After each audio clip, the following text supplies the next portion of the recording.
North Korea's latest rocket launch saw it shoot an intercontinental ballistic missile higher than ever before, prompting U.S. Defense Secretary Jim Mattis to warn that Pyongyang could soon threaten everywhere in the world.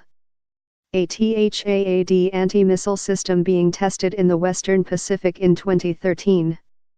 The worrying assessment once again calls into question America's anti-missile capabilities, and whether it and its allies can protect themselves from the threat of a nuclear-tipped ICBM. Defense officials did not elaborate on Mattis' remark about the missile's elevation, but on July 4, in a test that Kim Jong-Un called a gift for the American bastards, a North Korean rocket soared to an altitude of 2,802 kilometers, 1,741 miles, and flew 933 kilometers. According to David Wright, a co-director and senior scientist at the Union of Concerned Scientists, news reports the missile reached more than 4,500 kilometers in altitude would give it a massive range. If these numbers are correct, then if flown on a standard trajectory rather than this lofted trajectory, this missile would have a range of more than 13,000 kilometers, 8,100 miles, Wright wrote on his organization's blog. Such a missile would have more than enough range to reach Washington, D.C. and in fact any part of the continental United States. After the July 4 launch, experts had said Alaska was in range, so the latest test marks a dramatic and rapid increase in North Korea's potential reach. The United States has spent decades and billions of dollars developing technologies to stop an incoming ballistic missile, and the U.S. military still has faith these systems can protect against a North Korean missile attack. The South Korea-U.S. alliance remains confident that we can still defend against any North Korean threat, Pentagon spokesman Colonel Rob Manning said shortly after Tuesday's launch.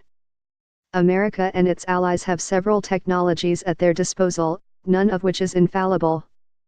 To take out an ICBM, America has the Ground-Based Midcourse Defense (GMD) system at its disposal.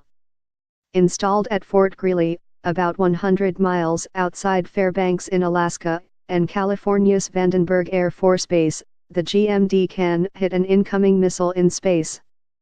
It was put to the test in May, when the military successfully launched a GMD interceptor from the California base.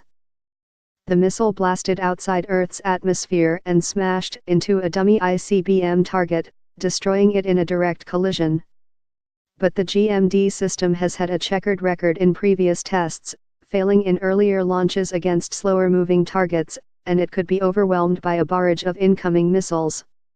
Aside from the GMD, the United States and its allies also have at their disposal what is known as the Aegis Ballistic Missile Defense System, Aegis. The ship-based system's highly sensitive radars and sensors feed ICBM tracking data to the GMD facilities in California and Alaska, and Aegis is itself capable of intercepting shorter-range missiles. Some experts say the Aegis system may also one day have a limited ability to intercept ICBMs. In the meantime, the U.S. military this year began deploying the Terminal High Altitude Area Defense (THAAD) system to South Korea, capable of destroying short, medium, and intermediate-range missiles in their final phase of flight.